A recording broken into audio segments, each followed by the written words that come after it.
नमस्कार, जोहार। नया सवेरा कार्यक्रम में आप सभी दर्शकों का स्वागत है। दर्शकों, मैंने कहीं पढ़ा था कि गैरों में कहाँ दम थी, मुझे अपनों ने लूटा, मेरी कश्ती वहीं डूबी जहाँ पानी कम था।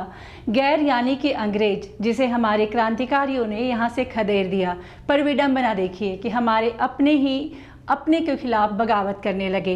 हम बात कर रहे हैं मुख्य धारा से भटके हुए लोगों की। जी हाँ, मुख्य धारा से भटके हुए लोगों की वजह से भारत के 90 जिले जो हैं वो तनावग्रस्त थे, वहाँ परेशानियाँ थी, लोग मुश्किल का सामना कर रहे थे। आंकड़ों की माने तो ये 90 जिला अब 70 बन गया है, यानी कि 20 जिला जो है वो नक्सल प्रभावित जिला नहीं रहा, नक्सल मुक्त हो चुका है। और हमारी कोशिश है, केंद्र सरकार की कोशिश है, राज्य सरकार की कोशिश है कि यहाँ पे भी जो जगह है जहाँ पे नक्सल प्रभावित लोगों की वजह से परेशानी हो रही है उसे नक्सल मुक्त किया जाए। आज के अंक में दर्शकों हम आपको लिए चल रहे हैं चंदवा जो है लातेहार जिला का हिस्सा है। वहाँ चल के हम देखेंगे कि ये जो नक्सल प्रभावित क्षेत्र है वहाँ पे बेटी बचाओ बेटी पढ़ाओ योजना कैसे लागू की जा रही है। जी हाँ, यहाँ पे ये योजना एक चैलेंज के रूप में साबित हो सकती है, क्योंकि जहाँ पे पुरुषों का घर से निकलना बाहर मुश्किल था, वहाँ पे बेटी को बचाने की और बेटी को पढ़ाने की बात हो रही है। तो देखते हैं कि चंदवा प्रखंड में जो लातेहार जिला का हिस्सा है कैसे बेटी बचाओ बेटी पढ़ाओ योजना का लोग लाभ उठा रहे हैं। लातेहार जिले का चंदवा प्रखंड कभी नक्सलियों के लिए कुख्यात था। यहाँ लंबे समय तक उग्रवादियों की गतिविधियां रही, लेकिन समय के साथ और सरकार के अथक प्रयास से अब परिस्थितियां बदल चुकी है। चंदवा के साथ साथ लातेहार जिले से भी नक्सलियों की गतिविधियां खत्म हो चुकी है। जोहार दर्शकों, कार्यक्रम नया सवेरा के इस नए अंक में मैं सागर एक बार फिर से आपका स्वागत करता हूं। दर्शकों, जैसा कि हम जानते हैं, झारखंड के कई ऐसे ज़िले हैं जो कि नक्सल प्रभावित रह चुके हैं, पर आज सरकार और प्रशासन की मदद के द्वारा यहाँ विकास के कार्य संभव हो पा रहे हैं। तो दर्शकों, इसी क्रम में आज हम आ पहुँचे हैं चंदवा, जो कि लातेहार जिला में आता है, और यहाँ बेटी बचाओ बेटी पढ़ाओ योजना के तहत बच्चियाँ शिक्षा का लाभ उठा पा रही हैं। आइए हम उनसे बातचीत करते हैं। मेरा नाम सृजनी कुमारी, मैं कक्षा 11th की छात्रा हूँ। बेटी बचाओ बेटी पढ़ाओ। बेटी एक बहुत अच्छी है जो कि इस दुनिया में डॉक्टर, वाइफ, इंजीनियर और बहुत कुछ बन सकती है। बेटी का भेदभाव नहीं करना चाहिए। ये भेदभाव पहले होता था, जो कि लड़कियां को पढ़ने नहीं दिया जाता था, लड़कियां पढ़ाई नहीं करती थी, लड़कियां घर से बाहर नहीं निकलती थी। लेकिन वो ज़माने में बहुत गलत बात था। आज का ज़माने में मेरा देश स्वतंत्र है और हम सभी लड़कियां स्वतंत्र है। लड़कियां सारा चीज़ कर सकती है, पढ़ाई भी कर सकती है, डॉक्टर भी बन सकती है, इंजीनियर भी बन सकती है, पुलिस भी बन सकती है, सारा चीज़ कर सकती है। लड़की बेटी एक सहारा होती है। बेटी ही इस दुनिया को थी की है। अगर बेटी पैदा नहीं करेंगे तो हम लोग आगे का दुनिया में कैसे चलेंगे और कैसे रहेंगे। बेटियों के साथ में कोई भेदभाव नहीं करना चाहिए, बेटियों को भी पढ़ाना चाहिए। पहले के ज़माने में बेटों को पढ़ाते थे, बेटियों को नहीं पढ़ाते थे। अभी भी कहीं कहीं देखने के लिए मिलता है, बेटों को प्राइवेट स्कूल में भेजते हैं लेकिन बेटियों को सरकारी स्कूल में भेजते हैं। नहीं, वो दोनों एक समान है, बेटी हो या बेटा हो, दोनों एक समान है और एक समान से ही मानना चाहिए। और लड़कियों को ऐसे मैरिज नहीं करना चाहिए। लड़कियों को पढ़ना चाहिए, लिखना चाहिए, अपने कैरियर में होना चाहिए और अपने सक्सेस पाना चाहिए। जो उसकी सफलता है उसे सब पाना चाहिए। और बहुत ऐसे ज़माने में पहले में, लेकिन आज के ज़माने में ऐसा नहीं है। अगर हमारा देश स्वतंत्र नहीं होता, अगर हम स्वतंत्र नहीं होते तो आज शायद हम पढ़ पाते कि नहीं। और आज हम बहुत ही खुश नसीब वाले हैं जो कि हमको पढ़ने के लिए चांस और मौका मिला है। लेकिन पहले के ज़माने में सरोजिनी नायडू, सावित्री बाई फुले, इंदिरा गांधी, ये लोग सारे थोड़े समझदार थे, पढ़े लिखे थे और बहुत अच्छे थे। जो कि आज प्रथम महिला प्रधानमंत्री थी इंदिरा गांधी। और बेटियां बहुत कुछ कर सकती है, ये मन में एक भावना नहीं रखना चाहिए कि बेटियां कुछ नहीं कर सकती है। बेटी बचाओ बेटी पढ़ाओ, बेटी एक सहारा बनेगी। Thank you sir. यह सब संभव हो पाया है राज्य सरकार के प्रयासों से। खासकर राज्य सरकार ने ग्रामीणों, किसानों और महिलाओं को लाभान्वित करने की योजना चलाई। केंद्र सरकार के द्वारा बेटी बचाओ बेटी पढ़ाओ योजना चलाई गई। अगर बेटी आज नहीं होती और बेटियों को पढ़ाया नहीं जाता तो आज भी मेरे इस भारत का राष्ट्रपति श्रीमती द्रौपदी मुर्मू नहीं होती। पढ़ लिख के मेरा ड्रीम कुछ और है। लेकिन अगर जॉब नहीं मिलेगा तो हम थोड़ा पढ़े लिखे रहेंगे तो लोगों को समझा सकते हैं, अच्छे रास्ते में ले सकते हैं और अच्छे से लोगों को जो गलत रास्ते में चल रहे हैं उसको अच्छे से समझा सकते हैं। और वैसे मेरा नाम मधु कुमारी, मैं कक्षा 9th में पढ़ती हूँ। मैं KGBB चंदवा की छात्रा हूँ। हमारे विद्यालय में काफ़ी सारी सुविधाएं दी जाती है। हमें 4 वक्त की सुपाच्य भोजन दिया जाता है। हमें रोज़ इस्तेमाल होने वाली सभी चीज़ें जैसे टूथब्रश, ब्रश, पैड, फल सब्जी आदि मिलती हैं। हमारे यहाँ कंप्यूटर विज्ञान की प्रयोगशाला, लाइब्रेरी, MHM लैब आदि हैं। हमें पोशाक, जूते, स्टाइपेड आदि दिए जाते हैं। हमारे यहाँ eco club, art and craft club, dance, नृत्य अध्ययन में गतिविधियाँ कराई जाती हैं। यहाँ पे मैं पढ़ाई करके पुलिस बनना चाहती हूँ। लड़कियों को पढ़ना, जॉब, इज्जत। इस महती योजना की शुरुआत 22 जनवरी 2015 को की गई थी। इसे निम्न लिंगानुपात वाले 100 जिलों में प्रारंभ किया गया था। सभी राज्यों व संघ शासित क्षेत्रों को कवर करने के लिए 2011 की जनगणना के अनुसार निम्न बाल लिंगानुपात के आधार पर प्रत्येक राज्य में कम से कम एक जिले के साथ 100 जिलों के एक पायलट प्रोजेक्ट का चयन किया गया है। बाली उमरिया में ने करबू सदिया ने करबू बिहा। बाली उमरिया में ने करबू सदिया ने करबू बिहा। एखन मुके पढ़े लिखे दे, खेले कूदे दे, मोर सोना समय आहे। बाली उमरिया में ने करबू सदिया ने करबू बिहा। एखन मुके पढ़े लिखे दे, खेले कूदे दे, मोर सोना समय आहे। पढ़ लिखे करबू यो कख किताब यो। एखन मुके पढ़े लिखे दे, खेले कूदे दे, मोर सोना समय आहे। बाली उमरिया में नी करबू सदिया नी करबू बिहा। एखन मुके पढ़े लिखे दे, खेले कूदे दे, मोर सोना समय आहे। नाजुक कली लखे कोमल मोर दिल यो मासूम मोर दिल ये के रखबे जुगाए के। एखन मुके पढ़े लिखे दे, खेले कूदे दे, मोर सोना समय आहे। बाली उमरिया में ने करबू सदिया ने करबू बिहा। एखन मुके पढ़े लिखे दे, खेले कूदे दे, मोर सोना समय आहे। धन्यवाद सर। बहुत अच्छा। झारखंड के कई जिले भी इसमें शामिल हैं। इस योजना का उद्देश्य बालिकों को शोषण से बचाना और उन्हें सही गलत की जानकारी से अवगत कराना है। इसके माध्यम से शिक्षा के माध्यम से लड़कियों को सामाजिक और वित्तीय रूप से स्वतंत्र बनाना भी इस योजना का उद्देश्य है।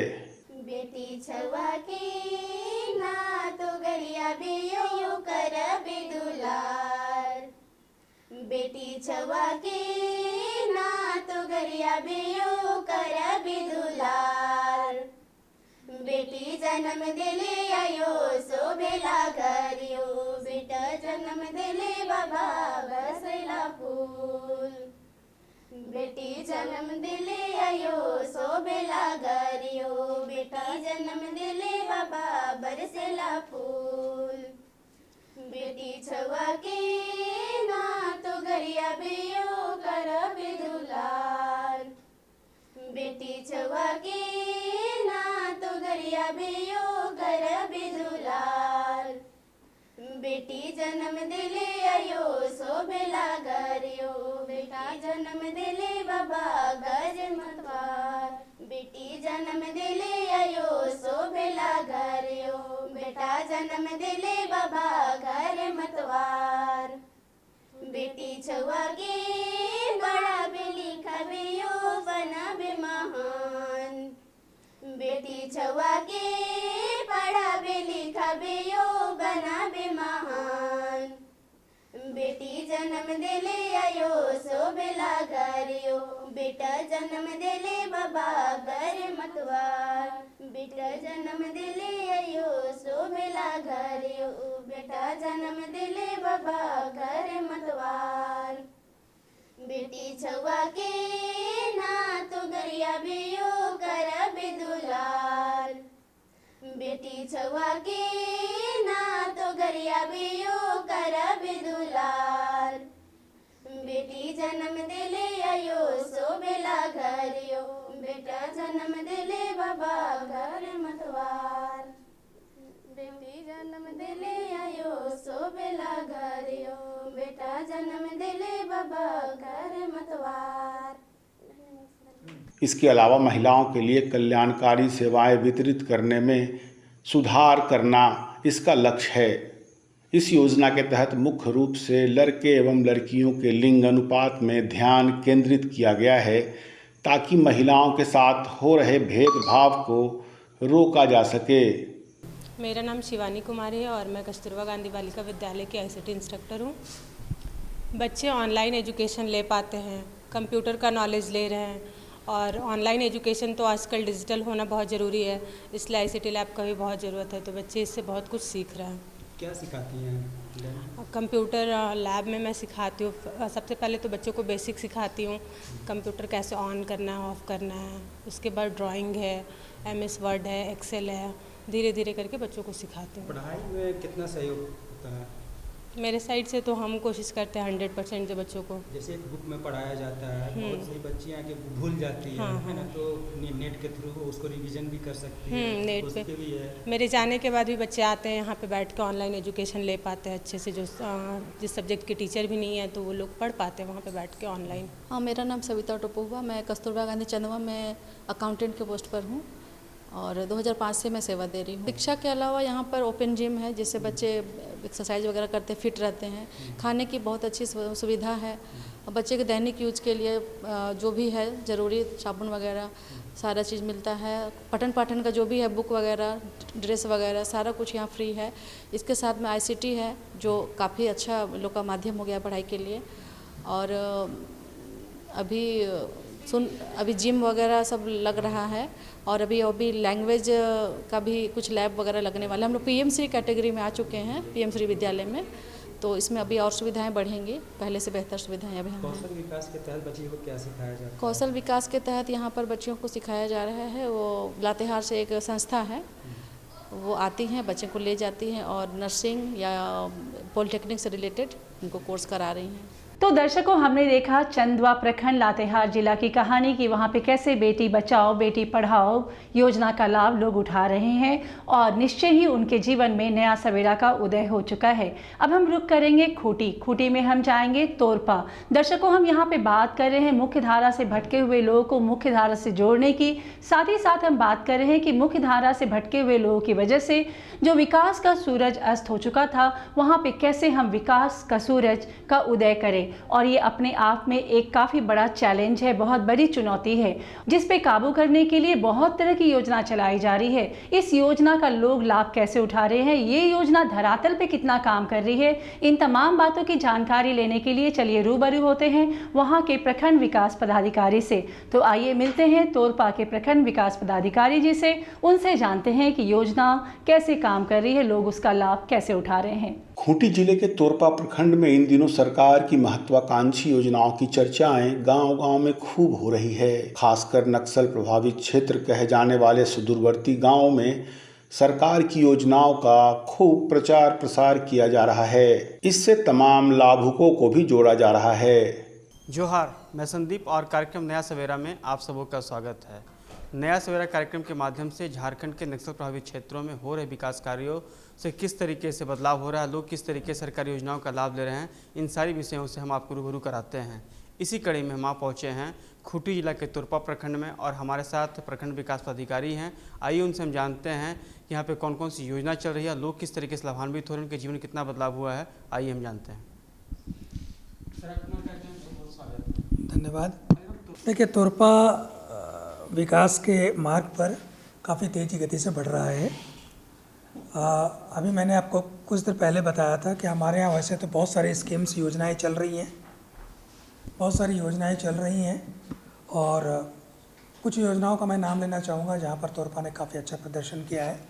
जैसे मनरेगा में आम बागवानी की योजना है, इसमें हम लोग पूरे राज्य में जाने जाते हैं। अभी मैं उस पर थोड़ी चर्चा करना चाहूँगा कि लगभग 5000 एकड़ की ज़मीन पर हम लोगों ने आम बागवानी की है और काफ़ी इसका उत्पादन होता है, करोड़ों में लोगों की आमदनी होती है। इसका दूसरा पहलू ये है कि आम बागवानी और मनरेगा के माध्यम से यहाँ के लोगों में, विशेषकर जनजातीय समुदाय में काफ़ी उत्साह रहता है। वे लोग पेड़ को लगाते हैं, बढ़िया से देखते हैं और उससे जो लाभान्वित हो रहे हैं उससे उनका सामाजिक आर्थिक जो पहलू है उसमें काफ़ी परिवर्तन देखने को मिल रहा है और वो मेन स्ट्रीम में आ रहे हैं। यह एक सुखद पहलू है।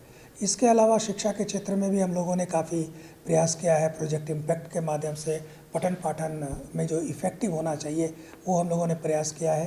तुरपा के प्रखंड विकास पदाधिकारी ने सरकार की ऐसी ही कल्याणकारी योजनाओं के बारे में जानकारी दी। प्रखंड विकास पदाधिकारी ने बताया कि खासकर मुख्यमंत्री मैया सम्मान योजना के तहत प्रत्येक महिला जिसकी उम्र 21 साल से 50 साल तक है उसके खाते में 1000 रुपये दिया जाना है। इससे हर साल प्रत्येक महिला को 12,000 रुपये की राशि मिलेगी। देखिए, यह जानकर आपको एक बहुत सुखद आश्चर्य होगा कि हमारे यहाँ ड्रॉप आउट लगभग नील है। आज की स्थिति ये है कि सभी लोग जागरूक हो चुके हैं और कई योजनाएं चल रही हैं, चाहे छात्रवृत्ति हो या साइकिल देना हो या कोई और मिड डे मील स्कीम हो। कई तरीके से हम लोगों ने बच्चों को स्कूल में जोड़ने का प्रयास किया है और हम लोग सफल रहे हैं। और सबसे बड़ी बात है कि स्कूल तो बच्चे आ जाते हैं, लेकिन प्रोजेक्ट इम्पैक्ट, रेल योजना इत्यादि योजनाओं के माध्यम से हम लोगों ने पठन पाठन में सुधार की बात कर रहे हैं, पठन पाठन में सुधार लाया है, जिसके चलते बच्चे पढ़ने में रुचि ले रहे हैं। जो पढ़ने में रुचि ले रहे हैं तो उनको अच्छा लग रहा है तो स्कूल आ रहे हैं। तो ये एक सुखद पहलू रहा है और इसलिए मुझे लगता है कि तुरपा एजुकेशन के सेक्टर में काफ़ी अच्छा काम किया है और काम करने की ज़रूरत है। इंफ्रास्ट्रक्चर के क्षेत्र में करने की ज़रूरत है। लगातार हम लोग कर रहे हैं और पूर्ण विश्वास है आने वाले समय में हम लोग, जो हमारा उद्देश्य है कि सारे बच्चे पढ़ जाएं, जो राइट टू एजुकेशन एक्ट कहता है, जो हमारा उद्देश्य है सबको एक मिनिमम लर्निंग लेवल सबको पहुंच जाए, वो हम लोग उस लक्ष्य को हासिल करेंगे। देखिए, बहुत अच्छा सवाल है और ये समझने की ज़रूरत है कि शिक्षा एक चक्रीय व्यवस्था है। अचानक किसी को शिक्षित नहीं करते, शुरू से करते अंत तक ले जाते। तो हम लोग जो आंगनबाड़ी की जो बात कर रहे हैं ICDS के तहत, उसमें हम लोग पोषण तो करते ही हैं। पोषण की समस्या विकराल है, इसमें कोई पोषण की समस्या तो है ही, लेकिन हम लोग पोषण के लिए कई तरह के उपाय कर रहे हैं। एक तो उनको पोषक तत्व खाने के लिए दे रहे हैं, भोजन देते हैं, खिचड़ी देते हैं और रेडी टू ईट भी हम लोग देते हैं, उनको भी देते हैं, गर्भवती महिलाओं को भी देते हैं। साथ में हमारे यहाँ MTC माल न्यूट्रिशन ट्रीटमेंट सेंटर है। अगर जो कोई बच्चा बहुत कुपोषित है, पोषक भोजन देने के बाद भी अगर उसमें सुधार नहीं है तो उनको MTC में हम लोग एडमिट करते हैं और वहाँ के जो सिस्टम है उसके अनुसार उनके पोषण में हम लोग उनके शरीर में सुधार लाते हैं, तब जाकर उनको रिलीज़ करते हैं। तो वो भी हम लोग कर रहे हैं। जहाँ तक पठन पाठन की बात है तो हम लोगों ने लगभग 30% या 40% आंगनबाड़ी को मॉडल कर लिया है, जहाँ पठन पाठन बहुत ही अच्छे तरीके से हो रही है। YouTube के माध्यम से हम लोग राइम सिखाते हैं। वहाँ पर एक्टिविटी बेस्ड लर्निंग जो है राइट टू एजुकेशन एक्ट के तहत जो एक्टिविटी बेस्ड लर्निंग की बात कही गई है उसको इम्प्लीमेंट कर रहे हैं। बहुत सारे आंगनबाड़ी में बच्चे खेलते खेलते सीख रहे हैं, तो उस दिशा में भी हम लोगों ने काफ़ी सकारात्मक प्रयास किया है। इस योजना को लेकर न सिर्फ तोरपा प्रखंड बल्कि पूरे खूंटी जिले में महिलाओं में काफ़ी उत्साह है। राज्य सरकार का लक्ष्य है कि कोई भी गरीब भूखा नहीं सोए। इसके लिए राशन कार्ड उपलब्ध कराया जा रहा है। राशन कार्ड के जरिए उन्हें राशन प्रदान किया जा रहा है। हर गरीब को राशन कार्ड के जरिए गेहूं, चावल, चीनी और मिट्टी तेल दिया जा रहा है। देखिए, सबसे पहली बात तो स्वास्थ्य सेवा का विकेंद्रीकरण हुआ है। हर पंचायत में हमारा स्वास्थ्य का सब केंद्र है। वो एक केंद्र है जहाँ पर डॉक्टर अपने समय के अनुसार जाते हैं। ANM है, हेल्थ एंड वेलनेस सेंटर है जहाँ पर हमारे पैरामेडिक्स काम कर रहे हैं। दवाएं भी उपलब्ध हैं। हमारे यहाँ CHC तोरपा में है जो कि लगातार 24 आवर्स 24/7 लोगों की सेवा दे रहा है और 10 से 15 डॉक्टर भी हैं और कई तो विशेषज्ञ भी हैं। तो इस प्रकार से हम लोगों ने स्वास्थ्य के क्षेत्र में भी अच्छा काम किया है और मुझे लगता है कि बहुत कम ऐसे पेशेंट होते हैं जिसको हम लोग रेफ़र करते हैं। हम लोग यहाँ पर स्वास्थ्य अच्छा स्वास्थ्य देने में कामयाब हुए हैं। देखिए, सबसे पहले वो राइट टू शेल्टर एक मौलिक अधिकार भी है आर्टिकल 21 के तहत, और जिसके तहत ये जो कार्यक्रम चलाया गया, कार्यक्रम बहुत ही महत्वाकांक्षी है और लोगों को पक्का मकान मिल जाना ये लोगों की प्रथम आवश्यकता में से एक है। आवास का होना, एक अच्छा शेल्टर होने के बाद ही लोग कुछ और कुछ सोच सकते हैं। यदि कोई व्यक्ति कुछ कमाना शुरू करता है तो पहला सपना उसका होता है कि आवास बन जाए, लेकिन जब सरकार मदद कर रही है और हम लोग पक्का मकान दे रहे हैं और अधिकांश लोगों को जो लाभुक हो सकते थे, जो योग्य हो सकते थे, जो योग्य थे योजना के अंतर्गत, उन एलिजिबिलिटी टेस्ट जिन्होंने पास किया, सबको हम लोगों ने आवास दिया है। आवास बना भी है काफ़ी संख्या में। अभी झारखंड सरकार के द्वारा भी अब वो आवास योजना चल रही है, उसमें भी घर हम लोग बना रहे हैं। तो इस प्रकार से पक्का मकान कम से कम सबको मिलना चाहिए, यह हम लोग का उद्देश्य है और इसमें हम लोग काफ़ी प्रगति हम लोगों ने की है। बेघर परिवारों के लिए भी योजनाएं चलाई जा रही है। इनके लिए प्रधानमंत्री आवास सहित अबुआ आवास योजना संचालित की जा रही है। इसके दायरे में करीब 20 लाख लाभुक आएंगे जिन्हें आवास का लाभ मिलेगा। तोरपा प्रखंड में भी अबुआ आवास योजना से बेघर लोगों में काफ़ी खुशी है। देखिए, विकास का एक बहुत बड़ा पैरामीटर है कि जो लेबर फोर्स है उसमें महिलाओं का प्रतिशत क्या है, महिलाओं का प्रोपोर्शन क्या है। तो मैं आपको बताना चाहता हूँ कि तोरपा में चूँकि हमारा ये आदिवासी जनजातीय ब्लॉक है, तो यहाँ हमारा अधिकांश जो मनरेगा में काम होता है महिलाएं करती हैं और उनके नाम से ही वो मेट भी हैं और उनके लाभुक भी हैं, बेनिफिशियरी भी हैं। उनके नाम से हम लोगों ने मास्टर रोल उनका निकलता है, उनका पेमेंट भी होता है। तो एक तो वह है। दूसरा, JSLPS के माध्यम से हम लोग दीदियों का समूह बनाए हैं। उन समूह को बैंकों के माध्यम से लोन उपलब्ध करा रहे हैं और वो आंतरिक लोन सिस्टम है जिसके माध्यम से वो रोज़गार कर रहे हैं। गोटरी, पिगरी, कई तरह की योजना, दुकान भी कर रहे हैं, कई तो बहुत तरक्की कर रहे हैं। और हम लोग का उद्देश्य है कि उनकी आमदनी बढ़े। उनका एम्पावरमेंट तभी होगा जब उनका आर्थिक सशक्तिकरण होगा। तो हम लोग मनरेगा और JSLPS के माध्यम से उनको रोज़गार से जोड़ने का प्रयास कर रहे हैं, जिससे कि वो आर्थिक दृष्टिकोण से स्वावलंबन की ओर बढ़ सके, और यही हमारा उद्देश्य है। देखिए, हम लोगों ने एक तो केंद्र सरकार की भी योजना है, राज्य सरकार की भी योजना है। हम लोगों ने युवाओं को पढ़ने के बाद, यदि वो पढ़ाई पूरी करते हैं, उसके बाद हम लोग उनको रोज़गार से जोड़ने का प्रयास करते हैं। हम लोग मुख्यमंत्री रोज़गार सृजन योजना हो या प्रधानमंत्री रोज़गार सृजन योजना हो, जिसके माध्यम से हम लोग सब्सिडी देते हुए लोन देते हैं, जिसमें सब्सिडी होती है और उनको काफ़ी रोज़गार का फ़ायदा होता है और वो काफ़ी आगे बढ़ रहे हैं। हम लोगों ने कई लोगों को दिया है, लोग गाड़ी ले रहे हैं, राशन की दुकान कर रहे हैं, कुछ लोगों ने तो इंटरनेट कैफ़े भी बनाया है और काफ़ी युवा जुड़ रहे हैं। मैं अभी भी आपके माध्यम से अपील करना चाहता हूँ कि तोरपा में यदि कोई रोज़गार की तलाश में हो तो हम लोग एक सहज तरीके से आसान किस्तों पर लोन उपलब्ध करा रहे हैं, जिसमें सब्सिडी भी मिलेगी और उसका लाभ उठा सकते हैं, रोजगार से जुड़ सकते हैं, अपने जीवन को सफल बना सकते हैं। तो दर्शकों, आज के अंक में हमने देखा कि चंदवा प्रखंड जो लातेहार जिला का हिस्सा है, वहाँ पे बेटी बचाओ बेटी पढ़ाओ योजना का लाभ लोग कैसे उठा रहे हैं। साथ ही साथ हमने रुख किया तोरपा जो खूंटी जिले का हिस्सा है, वहाँ हम मिले विकास पदाधिकारी जी से और हमने जाना कि कितनी तरह की योजनाएं हैं और ये योजनाएं धरातल पे कैसे काम कर रही है। आज के अंक में फिलहाल इतना ही, लेकिन चलते चलते आप सभी से गुजारिश है कि आपके समक्ष कभी भी कोई ऐसा व्यक्ति खड़ा हो और आपको जरा सा भी शंका हो कि ये व्यक्ति मुख्य धारा से भटका हुआ है या फिर इसकी मंशा मुख्य धारा से भटकने की है, तो आपकी नैतिक जिम्मेवारी बनती है कि आप उसे समझाएं कि वो मुख्य धारा से जुड़े रहें। मुख्य धारा से भटकना यानी अपने पांव पे कुल्हाड़ी मारना है। अगले अंक में फिर होगी अपनी मुलाकात कार्यक्रम नया सवेरा के साथ। तब तक के लिए हमारी पूरी टीम को दीजिए इजाजत। नमस्कार, जोहार।